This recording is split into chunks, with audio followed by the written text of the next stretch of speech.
Hello students, किसी ने कहा है कि हार्ड वर्क का कोई रिप्लेसमेंट नहीं होता। यानी अगर आप हार्ड वर्किंग हैं, मेहनत से बिल्कुल नहीं कतराते, तो इसका मतलब आपकी जीत श्योर है। ठीक है, तो जीत पक्की करने के लिए हमेशा याद रखो कि आप जितनी मेहनत कर सकते हो उसकी कैपेसिटी से ज्यादा मेहनत करके देखो। ठीक है, ब्रूसली थे, ब्रूसली को जानते हो? ब्रूसली ने क्या बोला था? अगर किसी एक इंसान था, किसी मतलब फाइट करता था, तो उसने पूछा कि सर आप कितनी प्रैक्टिस करते हो, कितना वर्कआउट करते हो, आप बहुत ही परफेक्ट हो इस सब चीज़ों के अंदर। तो ब्रूसली ने बोला कि मैं प्रैक्टिस वहां से स्टार्ट करता हूं जहां से मैं थक जाता हूं, उसके बाद गिनता हूं कि मैंने कितने पुशअप किए या कितनी प्रैक्टिस करी।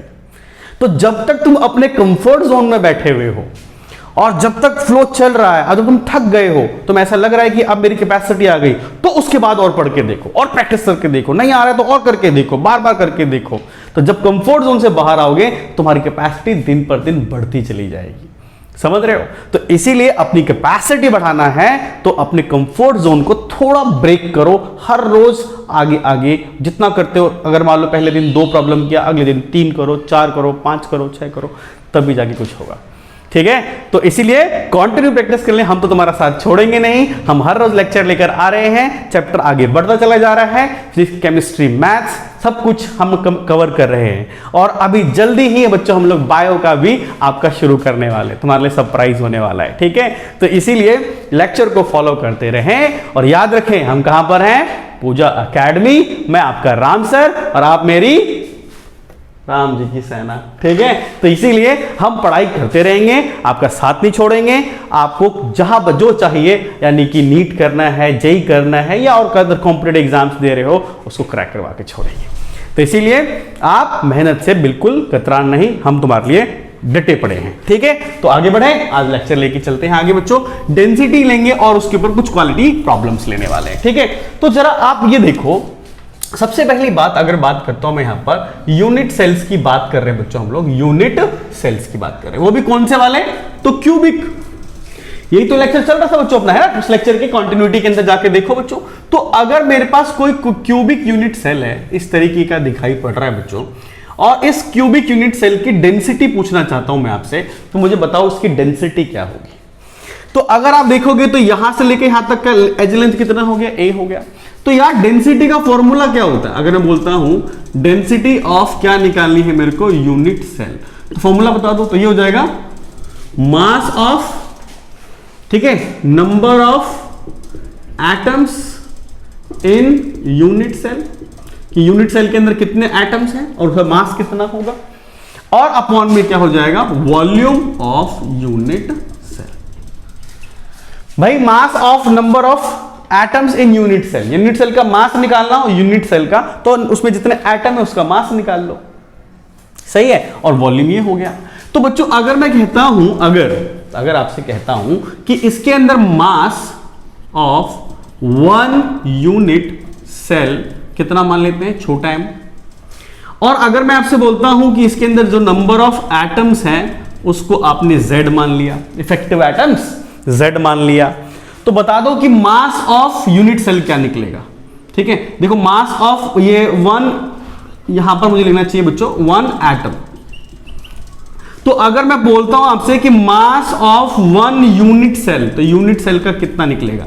तो सर एक काम कर लो, क्या कर लो कि एक एटम का मास m है और आपके पास z एटम्स हैं, तो z इंटू में कितना आ जाएगा? m आ जाएगा। एक एटम का मास m है तो z एटम का मास z इंटू m ही तो होगा। हाँ सर यही होगा। तो अब मैं कहता हूं कि एंड वॉल्यूम मान लो, volume of cubic unit cell ले लो, तो इसका कितना होगा? तो सर वो a क्यूब होगा, जिसको v के बराबर भी मान सकते हो।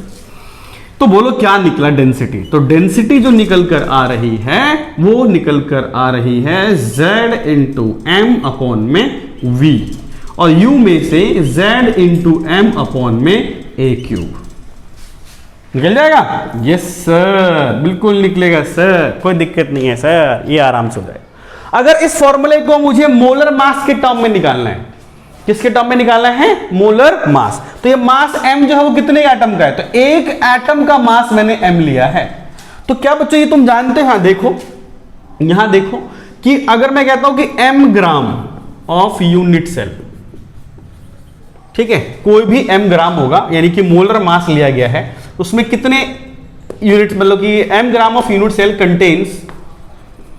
कंटेन्स कितना बच्चों, तो 6.022 यानी कि Avogadro number, Avogadro number atoms. क्या इतने होंगे? हाँ सर, m ग्राम में इतने एटम्स होंगे। तो बता दो कि एक एटम का मास कितना होगा, है ना? तो आप मुझे बता सकते हो कितना होगा बच्चों।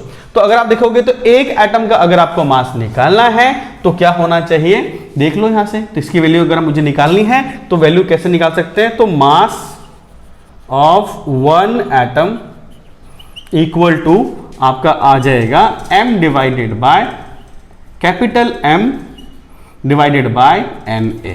इसको नीचे ले आया, capital M divided by Na, ठीक है। तो मास ऑफ वन एटम मतलब कि क्या निकालना, एक एटम का जो मास होगा बच्चों, तो m ग्राम में इतने एटम, तो एक एटम इतने ग्राम के बराबर होगा, इतने ग्राम के बराबर होगा।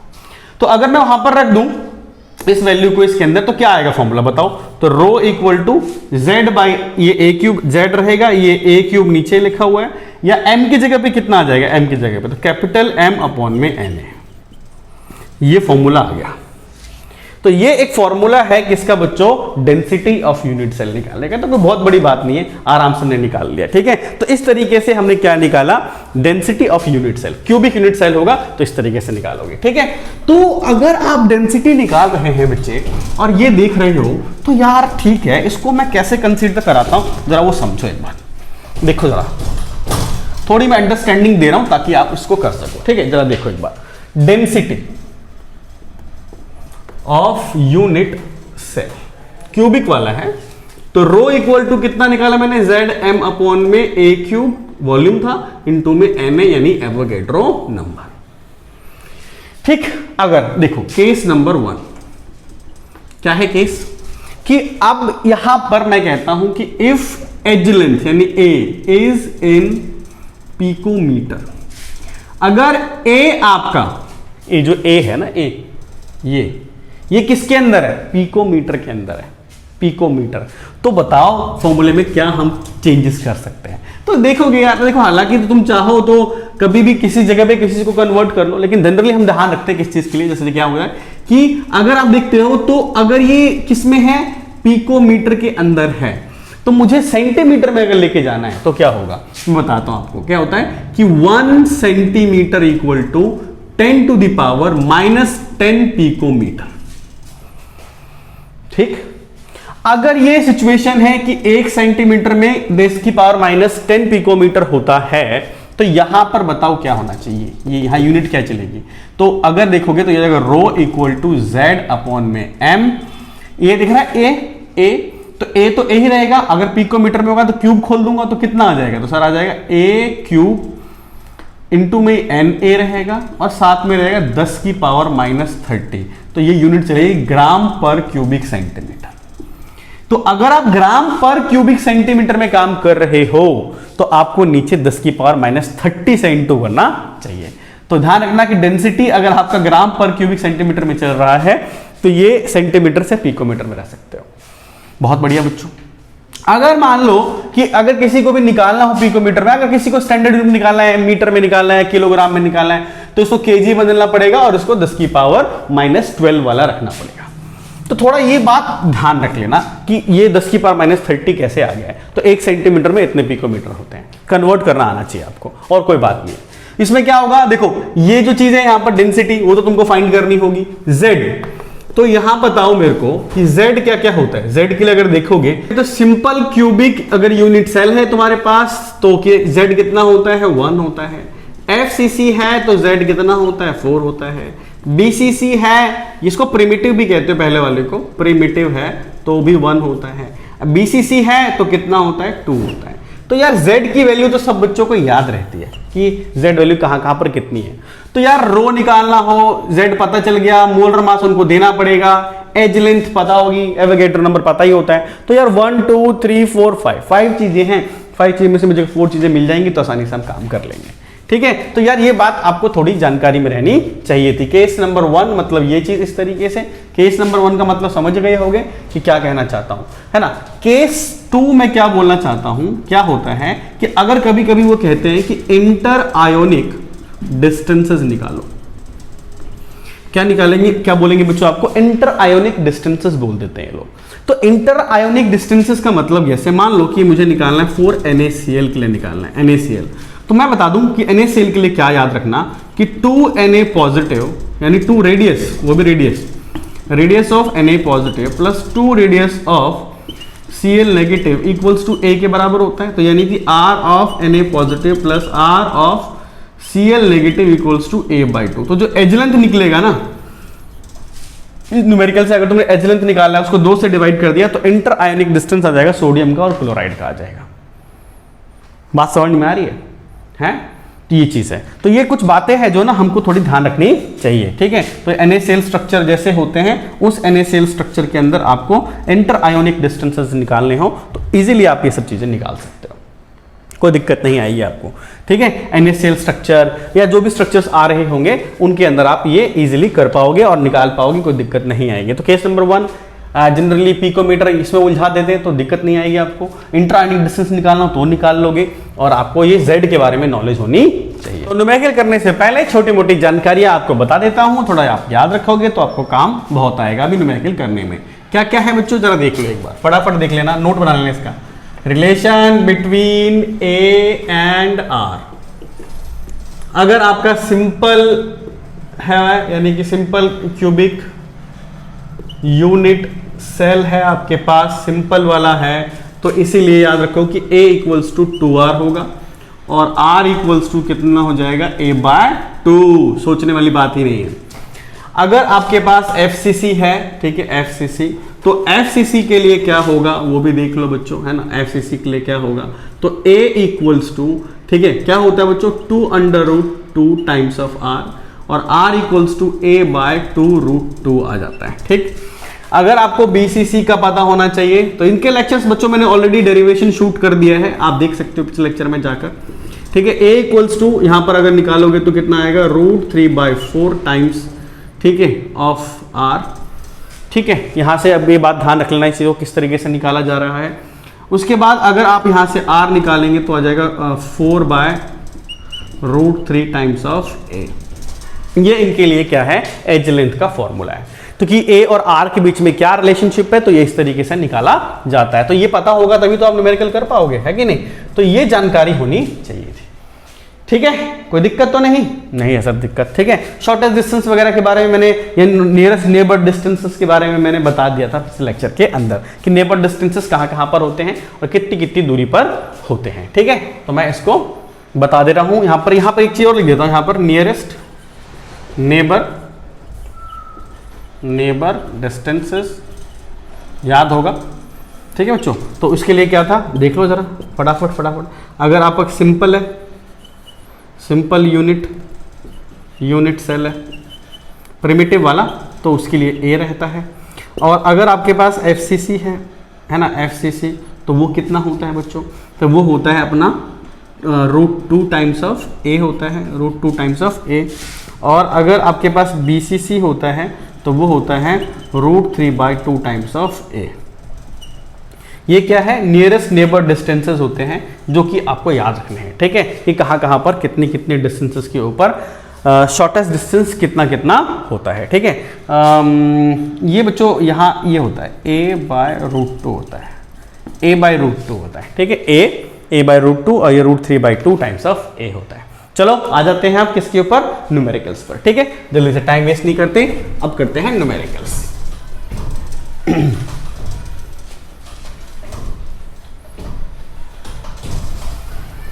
ठीक, चलो देखो, तो अगर हम लोग यहाँ पर न्यूमेरिकल करते हैं तो पहला न्यूमेरिकल देखो स्क्रीन के ऊपर, ठीक है। ये क्वेश्चन सॉल्व करने वाला है, आप काफी बच्चे कर चुके हैं, कर देंगे इसको कैसे, क्योंकि पिछले लेक्चर में मैंने ऐसा कराया था। स्क्रीन पे देखो सॉल्यूशन नंबर 1। पहला क्वेश्चन क्या बोल रहा है वो कि an element X has BCC structure, BCC का स्ट्रक्चर है with edge length 306 picometre, what is distance between nearest neighbour. बोल लो बच्चों, अगर आपके पास बीसीसी है, क्या है, बीसीसी का कोई स्ट्रक्चर है ऐसा करके, और बीसीसी में तुमको पता होना चाहिए कोने पर तो होता ही है, कोने पर तो होता ही है, और बीच में होता है बॉडी के। और बोल क्या रहा है कि इसका एज लेंथ जो है ना ये वाला, वो कितने का है, 306 पिकोमीटर का है। ये बोल क्या रहा है कि what is distance between nearest neighbour, तो सबसे पास का पड़ोसी कौन है, अभी थोड़ी देर पहले बताया था मैंने आपको, थोड़ी देर पहले ही बताया था। क्या बताया था सर आपने, कि ये जो यहां से यहां तक मिला दोगे ना, ये जो बीच में से ये मिल रहा है यहां पर, तो रूट यहां से होता है √3a/2, ये इसका नियरेस्ट नेबर डिस्टेंस होता है, सबसे पास का, है ना। तो बच्चों आप मुझे बताओ कि पहला ऑप्शन का क्या आंसर होगा, तो सर होगा आपका जो कि नियरेस्ट नेबर होगा, ठीक है ना, नियरेस्ट नेबर होगा वो कितना होगा, √3/2 टाइम्स ऑफ a, तो √3/2 टाइम्स ऑफ a का मतलब हो गया आपके पास कितना बच्चों, ये आ गया है आपके पास 306 पिकोमीटर। तो कटर पिटर कर दो तो आ जाएगा इसका करीब 265 पिकोमीटर, इतना अप्रॉक्स में आएगा आपका आंसर।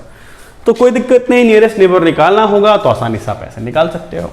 दूसरा ऑप्शन जरा देखो, दूसरा ऑप्शन क्या बोलता है बच्चों कि व्हाट इज डिस्टेंस बिटवीन, ठीक है, क्या चीज, नेक्स्ट नियरेस्ट नेबर, अगला, इसके बाद नेक्स्ट नियरेस्ट नेबर क्या होगा, नेक्स्ट नियरेस्ट नेबर, अगला कौन सा होगा, अगर बीसीसी का स्ट्रक्चर है तो ए होता है, ये क्या होता है, ए, है ना। अगर नहीं पता तो पिछला लेक्चर जरूर देख लेना मेरा, नियरेस्ट है ना, नेबर डिस्टेंसेस वाला टॉपिक है ना, वहां से आपको क्लियर हो जाएगा। तो ये सबसे पास है, वैसे भी यार सबसे पास में ये एटम है, उसके बाद ये एटम की दूरी पर है, और यही तो है और कुछ नहीं है।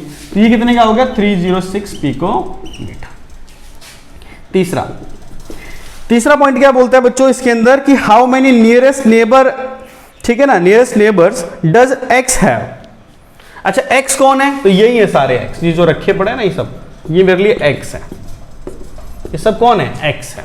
तो बोलो कि कितने होंगे ये एक्स, है ना। अगर इसका रेफरेंस के टर्म में अगर हम बात करें, रेफरेंस के टर्म में अगर हम बात करें तो कोऑर्डिनेशन नंबर की बात चल रही है, ठीक है, कोऑर्डिनेशन नंबर की बात या नंबर ऑफ एटम्स की बात चल रही है इसके अंदर, ये वाला जो हिस्सा दिख रहा है आपको यहाँ पर। तो बच्चों किस हिसाब से हम करेंगे इस चीज के लिए कि नियरेस्ट नेबर डिस्टेंस पता चल जाए यहाँ पर, ठीक है। तो ये बताओ कि ये वाला जो बीच में बॉडी सेंटर के लिए निकालना है ना, किसके लिए निकालना है, फॉर बॉडी सेंटर वाले के लिए। तो बॉडी सेंटर में देखोगे तो फुल एटम आएगा, तो कितने हो गए, एक है फुल एटम, कितने ऐसे कितने होते हैं, 8, ये शेयर कितना होता है, 1, तो कोऑर्डिनेशन नंबर कितना आ गया, 8। अच्छा ठीक है भाई, उसके बाद क्या कहता है, कॉर्नर के लिए, किसके लिए बच्चों, कॉर्नर वाले के लिए, यानी कि ये जो कॉर्नर वगैरह होते हैं ये कितने से होगा, 4 कॉर्नर एटम्स। अगर कॉर्नर एटम्स यानी ये वाले, इसको देखो तो कितने से टच होंगे बताओ, ये 1, ये 2, ठीक है, पीछे की तरफ जाओगे तो 3, 4 और एक नीचे 5, एक 6, देखो 1, 2, 3, 4, ठीक है, यानी देखो एक इधर आ जाएगा, एक पीछे की तरफ चले जाएगा, एक इधर चले जाएगा। तो कितनी जगह से अटैचमेंट ले सकता है बताओ, तो ये कितने से टच है, 1, 2, 3, 4, 5, 6 से। तो इसका कोऑर्डिनेशन नंबर कितना आ गया, 6 आ गया। तो कॉर्नर वालों के लिए 6 हो गया, और बॉडी के सेंटर पे रखा हुआ है तो वो 8 से हो जाएगा। बॉडी के सेंटर से कितना हो गया, 8 से हो गया। तो कोई दिक्कत ही नहीं है इसमें, तो समझने वाली बात है ही नहीं, सिंपल सी बात है कोऑर्डिनेशन नंबर कैसे निकाला जा रहा है, ठीक है। तो इसको आगे बढ़ाते हैं, ठीक है बच्चों, आगे बढ़ते हैं, इसको बढ़ा रहा हूं।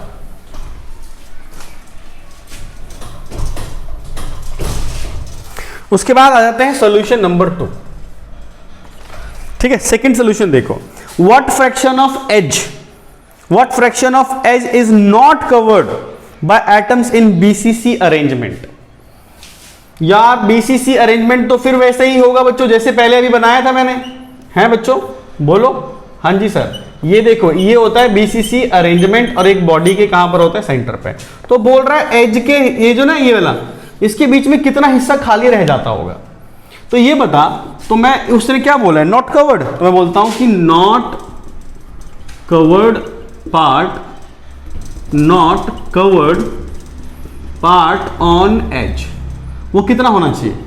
तो सर ए में से, क्योंकि यहां से लेके यहां तक का डिस्टेंस कितना है, ए है, और जो रेडियस है इन दोनों का कितना होगा, r होगा। तो a में से क्या घटा लो, 2r घटा लो, और a ऐसे रहने दो माइनस का 2, ठीक है। ये r रेडियस कितना होता है भाई, अभी मैंने बताया था बीसीसी के अंदर, ये क्या स्ट्रक्चर है, ये बीसीसी।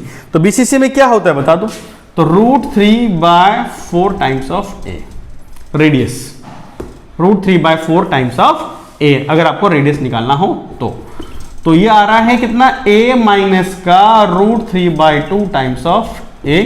तो परसेंटेज पूछ रहा है, तो परसेंटेज पहले कितना था, a था, a में से कितना जो है हमारा कवर नहीं हो पाया, इतना। इसको सॉल्व करोगे तो बच्चों आपका आंसर आ रहा है 0.134%, 0.134%। That's it. ऑप्शन कौन सा होगा इसका, देख के बताओ। ऑप्शन जो है इसका 1 पहला है, तो इसका आंसर जो आ रहा है वो है आपका ऑप्शन ए। समझ गया ना कितना हिस्सा कवर नहीं हुआ। ये 2 एटम थे, ए क्या था, दोनों में से रेडियस घटा लो, जितना बचा हुआ वो खाली जगह बच गई, तो बहुत कम खाली जगह बचती है। तो ये हो गया आपका पहला। दूसरा, ठीक है, आगे बढ़ते हैं। ऐसे सिंपल है क्वेश्चन है, ज्यादा टाइम नहीं, ज्यादा क्वेश्चन करना चाहते हैं हम लोग, तो जब देखते चले जाओ बच्चों।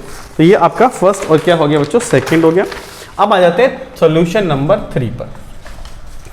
क्या कहता है, जिनॉन क्रिस्टलाइजेज इन एफसीसी स्ट्रक्चर। जिनॉन है एफसीसी स्ट्रक्चर में लाई करता है। यूनिट सेल एज लेंथ दे रखी है इन्होंने, तो याद रखो जिनॉन का स्ट्रक्चर है एफसीसी है, ठीक है। एफसीसी होने के साथ साथ में क्या बोला गया है बच्चों की एज लेंथ दी गई है कितने की, 620 पिकोमीटर की।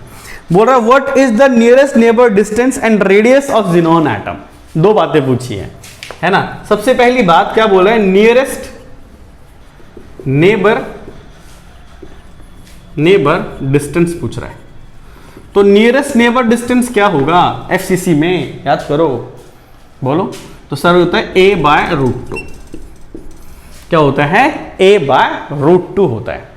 तो a/√2 मतलब कितना, 620 डिवाइडेड बाय √2 पिकोमीटर। इसको डिवाइड करो, डिवाइड करोगे तो करीबन आ रहा है आपका 438.5 पिकोमीटर।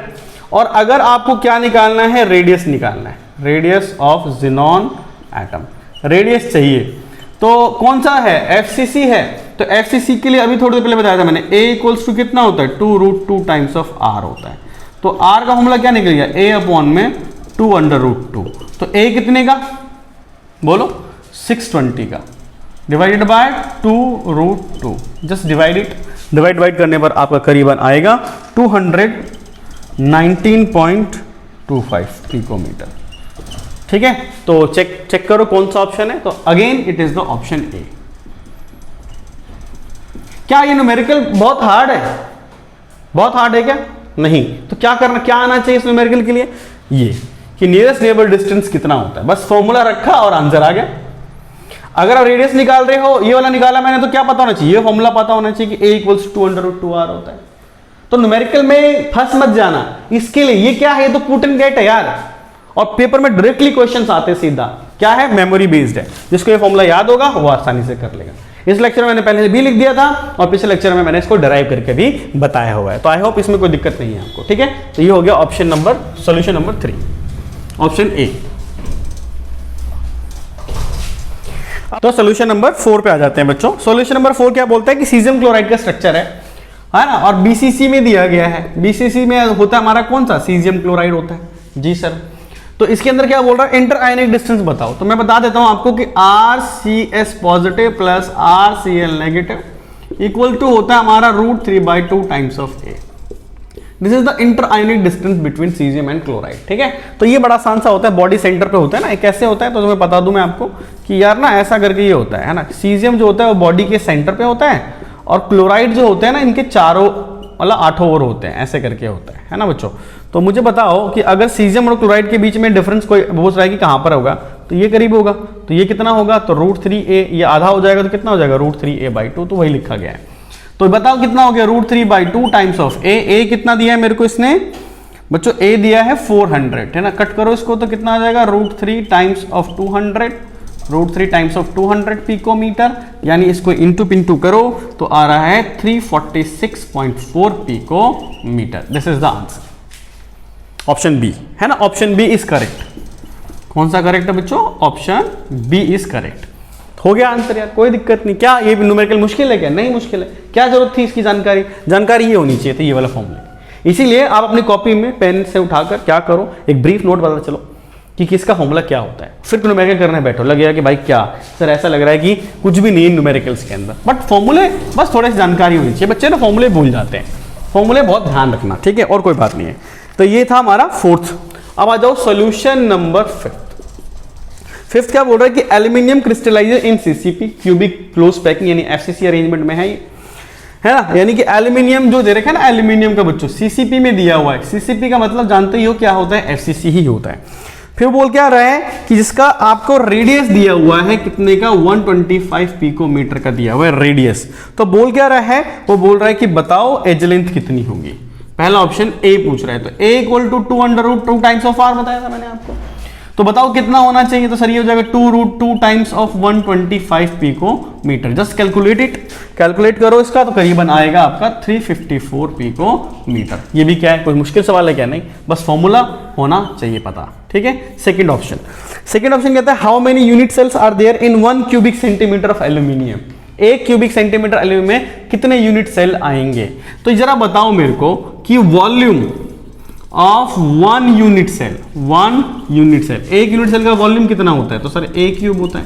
ए तो मैंने निकाल ही लिया, कितने का हो गया 354, ठीक है ना, पिकोमीटर में ही है, तो मान लो पिकोमीटर में रख लो यहाँ पर, इसका क्यूब हो जाएगा हमारे पास। क्या इतना आ जाएगा मेरे पास, ठीक है। अगर सेंटीमीटर में चाहिए तो इसको आपको पता ही है बच्चों, ये करना चाहिए 354 इंटू 10⁻⁻10 सेंटीमीटर क्यूब हो जाएगा। इस पर भी क्यूब लगा दो यहाँ पर, ठीक है। तो ये इस तरीके से आ जाता है। तो ये तो निकल गया क्या, वॉल्यूम 1 यूनिट सेल का। तो मैं कहता हूं कि नंबर ऑफ यूनिट सेल्स, ठीक है, इन 1 क्यूबिक। तो ये 1 क्यूब में निकाला, तो ये जस्ट इसके नीचे ले आओ, तो कितना आ जाएगा 1/, में 345 इंटू 10⁻⁻10 का क्यूब। इसको सॉल्व करते रहो, सॉल्व करोगे तो करीबन आता है बच्चों 2.25 into 10⁻22। That is the answer, ठीक है। तो ये अपने एनसीईआरटी का ही प्रॉब्लम था, है ना। किसका प्रॉब्लम है ये, एनसीईआरटी का प्रॉब्लम है, ठीक है। तो इसीलिए आपको मेरा ये ऑप्शन का है, सीधा सॉल्व करना था, सॉल्व करके दिखा दिया मैंने इसके अंदर, ठीक है। क्या जरूरत थी इसके अंदर सब, एक बच्चों ये सोचो ना, ये वाला ये चांस क्या कि इतने का वॉल्यूम इतना है, तो 1 क्यूबिक सेंटीमीटर में कितने होंगे, तो बस इसके नीचे रख दो यहाँ पर, समझ गए ना। तो सिंपल सी बात है। ये सोल्यूशन नंबर 5। अगला देखो, सोल्यूशन नंबर 6 देखो, सोल्यूशन नंबर 6 देखो जरा एक बार। कहता है कि if the radius of sodium and chloride ions are 95 picometre and 181 picometre, यानी रेडियस ऑफ Na पॉजिटिव दे रखा है 95 है, 95 पिकोमीटर, और रेडियस ऑफ क्लोराइड का आपको दे रखा है कितने का, 181 पिकोमीटर। तो एज लेंथ पूछ रहा है कि ए बताओ क्या होगा। अभी थोड़ी देर पहले बताया था मैंने आपको, क्या बताया था सर, कि RNA पॉजिटिव RCl नेगेटिव जो होता है वो A/2 होता है। तो 2 इधर आ जाएगा, है ना, इस 2 को इधर ले आओ, तो 2 times of Na positive Cl negative equal to A, है ना। तो A इक्वल टू कितना आया, 2 टाइम्स ऑफ यहाँ पर 95 plus 181। Just solve it, you will get your answer, that is 552 picometre. कौन सा आंसर है, ऑप्शन बताओ, सी, ऑप्शन सी, ठीक है। तो कुछ नहीं है, मुश्किल है, आसानी से फॉर्मूला पता होना चाहिए। देख रहे हो फॉर्मूला बेस्ड है, करा मैं इसलिए रहा हूं ताकि आपको दिक्कत ना आए। एग्जाम में आते हैं भाई, ये ऐसा नहीं कि आसान है तो आएगा नहीं पेपर में, बहुत जरूरी है आपके लिए। तो ठीक है, ये था हमारा सोल्यूशन नंबर 6। अब जाते हैं सोल्यूशन नंबर 7 पर। सोल्यूशन नंबर 7 वाला भी आसान है। क्या कहता है कि वो भी AIPMT का क्वेश्चन है, देखो जरा। इफ, ठीक है ना, A is the edge length, A edge length दे रखा है किसका, HCP, BCC और FCC का। तो बोल रहा है कि then ratio of the radii of the sphere, radius का पूछ रहा है यार बच्चों, बताना। A क्या चीज है, एज लेंथ है, रेडियस के बारे में पूछ रहा है, एज लेंथ है ये, और हमसे किसके बारे में पूछ रहा है, रेडियस के बारे में। तो देखो सिंपल है, एक तो सिंपल है पहला, ठीक है सर। उसके बाद कौन सा है, बॉडी सेंटर्ड है, फिर कौन है, फेस सेंटर्ड है। रेडियस बताओ, सिंपल का रेडियस कितना होता है सर, A/2 होता है। इसका रेडियस कितना होता है, R, है ना। तो ये याद है आपको क्या, ये होता है, वैसे कहोगे तो ये a इक्वल्स टू होता है हमारा 4 रूट 3/4 टाइम्स ऑफ r, यानी कि r जो निकल गया आपका वो निकल गया कितना 4/√3 times of a। Yes sir. और इसका कितना आ गया r equals to a upon में 2/√2। ठीक है, तो कौन सा ऑप्शन है चेक कर लो भाई, चेक कर लो बच्चों। ये तो मैंने उल्टा लिख दिया ना बच्चों, ये होगा √3/4 टाइम्स ऑफ a। ठीक है, ये ध्यान से देख लेना एक बार। ठीक है, तो ये चीजें मेरे पास, तो बताओ ऑप्शन कौन सा आ गया? तो सर ये आ गया option number, check it out, A, option A. ये फॉर्मूला है रेडियस का बच्चों, रेडियस और उसके बीच का। ठीक है, तो ये इस तरीके से हो गया सोल्यूशन नंबर 7। सोल्यूशन नंबर 8 पर आओ, 8th पर आ जाओ। 8th क्या बोलता है जरा देखो बच्चों, कि sodium has BCC structure. Structure कैसा है बच्चों? बीसीसी का स्ट्रक्चर है। फिर क्या बोल रखा है? नियरेस्ट नेबर डिस्टेंस दे रखा है, नियरेस्ट, ठीक है, नियरेस्ट नेबर डिस्टेंस दिया हुआ है, वो भी कितना दिया हुआ है? 365.9 पिकोमीटर। यू में से कि नियरेस्ट नेबर डिस्टेंस दिया हुआ है वो भी बीसीसी का, वो भी किस चीज का? बीसीसी का। तो तुमको पता ही है कि नियरेस्ट नेबर डिस्टेंस जो होता है वो √3/2 टाइम्स ऑफ a होता है। तो अगर तुमको a निकालना है तो कितना आ जाएगा? 2d/√3, यानी 2 इंटू में 365.9 divided by √3 picometer. When you will solve it, you will get 422.5 picometer। ठीक है, ये दिया हुआ है। और आगे क्या बोल रहा है बच्चों? डेंसिटी निकाल दो। क्या निकाल दो? डेंसिटी। डेंसिटी का फॉर्मूला आज ही मैंने सिखाया आपको। क्या सिखाया बच्चों? ZM अपॉन में कितना? a³ इंटू में क्या चीज? Na।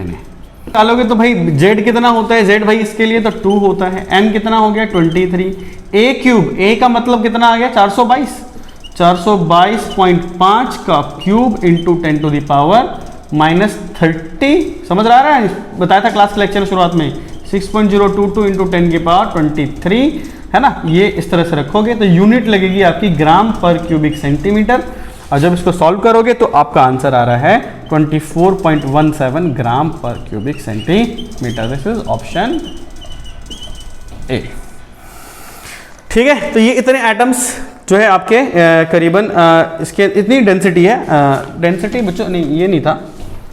इसका जो आंसर है वो है, इसका जो आंसर आएगा सॉल्व करने के बाद करीबन आ रहा है बच्चों 1.5 ग्राम पर cubic centimetre. This is option B, option B. ठीक है, फिर कटिंग हो जाएगी। अगला देखते हैं question number, solution number 9। Solution number 9 आओ भाई देखो जरा। सॉल्यूशन नंबर 9 क्या बोलता है हमारे को कि an element has BCC structure. Structure कैसा है? फिर दोबारा से स्ट्रक्चर है बच्चों बीसीसी। उसके बाद एज लेंथ दे रखा है इन्होंने ए कितने का? 288 पिकोमीटर का। डेंसिटी कितने की दे रखी है इन्होंने? 7.2 ग्राम पर क्यूबिक सेंटीमीटर की। कह रहा है कितने एटम होंगे 208 ग्राम के अंदर? 208 में कितने एटम्स होंगे? तो बच्चों अगर मैं यहां से सॉल्यूशन करता हूं, डेंसिटी का फॉर्मूला लगाता हूं ZM अपॉन में a³ इंटू में Na। तो अगर मैं यहां से मोलर मास निकालूं तो क्या निकलेगा बताओ? तो ρA³ into Na by Z। जी सर, तो ये बताओ कि m की वैल्यू, रो की वैल्यू कितनी होगी? यहाँ पे नीचे रख देता हूँ, यहाँ पर m इक्वल टू रो कितना? 7.2। याद रखना ग्राम पर क्यूबिक सेंटीमीटर में है। फिर उसके बाद a कितना? 288 पिकोमीटर है ना। ऑब्वियस सी बात है, ये पिकोमीटर है तो सेंटीमीटर बदलने के लिए 10⁻10 लगाना पड़ेगा है ना। सेंटीमीटर में लिया है ना इसको, 288 इंटू 10⁻10 सेंटीमीटर, क्योंकि ये सेंटीमीटर में तो इसको भी सेंटीमीटर में रखोगे। ठीक है, और इस पर कितना है? क्यूब लगा रखा है आपने तो क्यूब लगा दो। फिर उसके बाद Na यानी कि 6.022 इंटू 10⁻23 डिवाइडेड बाई कितना? Z कौन सा है? BCC। तो कितना आ गया? 2। तो मोलर मास जो आप इसको सॉल्व करोगे, when you will solve it you will gate 51.8, ठीक है, ग्राम पर मोल। मोलर मास आ गया। तो तुम ये बताओ किसी का भी जो मोलर मास होता है, किसी का भी मोलर मास होता है, उसमें कितने एटम्स होते हैं? तो मैं बोल सकता हूँ यहाँ पर 51.8 ग्राम ऑफ जो लैटिस है, लैटिस कंटेन्स 6.022 इंटू 10⁻23 एटम्स। भाई किसी के मोलर मास में इतने ही एटम होते हैं, तो 1 ग्राम में कितने होंगे? 1 ग्राम में तो 6.022 इंटू 10⁻23 डिवाइडेड बाय 51.8, और आपको कितने का निकालना है? 308 का। तो 308 ग्राम कितना हो जाएगा? 6.022 into 10⁻23 divided by 51.8 times of 308, है ना। इसको सॉल्व कर दो, है ना, you will get your answer that is 24.17, ठीक है, इंटू 10⁻23 एटम्स। इतने एटम्स आएंगे, ठीक है। ये भी एनसीईआरटी का प्रॉब्लम है, बहुत अच्छा प्रॉब्लम है, इसलिए आप इसको ध्यान से करना। आगे बढ़ते हैं सोल्यूशन नंबर 10, ठीक है, जो ये आज का आखिरी क्वेश्चन होगा और एक होमवर्क क्वेश्चन होगा आपके लिए, ठीक है। सोल्यूशन नंबर 10, सोल्यूशन नंबर 10 में आ जाओ बच्चों। बोलता है डेंसिटी ऑफ केबीआर दे रखा है आपको यहाँ पर, रो इक्वल्स टू कितना दिया है बच्चों? 2.75 ग्राम पर क्यूबिक सेंटीमीटर दिया हुआ है आपको। उसके बाद बोलता है कि एज लेंथ भी दे रखा है इन्होंने, एज लेंथ दे रखा है 654 पिकोमीटर, 654 इंटू 10⁻⁻10 सेंटीमीटर में बदल दिया मैंने इसको। बोलता है कि बताओ कौन से टाइप का है ये? के का मास दे रखा है 39, बीआर का होता है हमारा 80 दिया हुआ है इन्होंने, ठीक है। बोलते क्या रहा है मेरे से कि किस टाइप का यूनिट सेल है? तो density equal to Z upon में M into A cube into N A. क्या क्या नहीं पता तुमको? बताओ। डेंसिटी पता है? हाँ पता है। ये पता है? हाँ। कौन सा स्ट्रक्चर है देख लो, predict the type of, type पूछ रहा, नहीं पता। जेड नहीं पता, एम पता है, हाँ निकाल लूंगा मैं यहाँ से, और ये ए सब कुछ पता है मुझे। तो बच्चों जेड क्या निकालोगे यहाँ? तो rho into A cube into N A upon में एम। तो रो कितने का?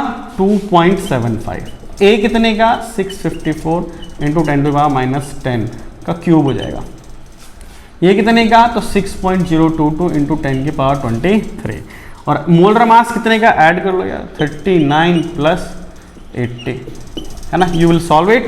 तो अप्रोक्स जो जाएगा आंसर आपको सॉल्व करोगे तो आ रहा है 3.89, जो कि ये जा रहा है, और अप्रोक्सीमेटली इसको 4 मान सकते हो। तो अगर तुम 4 मान लोगे तो ये बताओ z किसका 4 होता है? तो ये होता है it is like FCC। FCC जैसा होगा, कैसा होगा? FCC के लिए z कितना आता है? 4 आता है। आई होप आपको बात समझ में आ गई होगी, ठीक है। तो इस तरीके से इस लेक्चर को मैंने ब्रीफ रखा है, मतलब छोटा रखा है, क्योंकि इसके अंदर जितने टाइप के प्रॉब्लम्स बनते हैं बहुत इजी बनते हैं, जो मैंने आपको करा दिए यहाँ पर, ताकि मैं एक भी कॉन्सेप्ट ना छोड़ूं, आपको सब कुछ बता दूं। और इस तरीके से इस क्वेश्चन की प्रैक्टिस कर लोगे तो इससे रिलेटेड सारे प्रॉब्लम सॉल्व हो जाएंगे। एनसीईआरटी सॉल्व करोगे एनसीईआरटी हो जाएगी, कॉम्पिटिटिव एग्जाम सॉल्व करोगे तो वो भी आपको दिखेगा कि हाँ सर ने करा दिया है तो हमको करने में ईजी लग रहा है। इसीलिए हम हर चीज को टच कर रहे हैं ताकि आप हर जगह के प्रॉब्लम्स कर सको। कैलकुलेशन का पार्ट है, कैलकुलेशन तो कर ही सकते हो इजीली, है ना, इसीलिए इसको मैंने जल्दी जल्दी करा दिया है। और ये जो आपको स्क्रीन के ऊपर है इसको मैं मिटा देता हूं, और स्क्रीन के ऊपर अब आ रहा है आपका ये होमवर्क वाला क्वेश्चन। ये वाला क्वेश्चन आपका होमवर्क है, खुद से अटेम्प्ट करोगे और कमेंट बॉक्स में मुझे जवाब दोगे कि आपको कितना आंसर आ रहा है। सही जवाब देने वालों को मैं रिप्लाई करूंगा और बताऊंगा कि किसने सही जवाब दिया है, ठीक है। तो तब तक के लिए बाय बाय, मिलते हैं अगले वीडियो में। पढ़ाई करते रहना।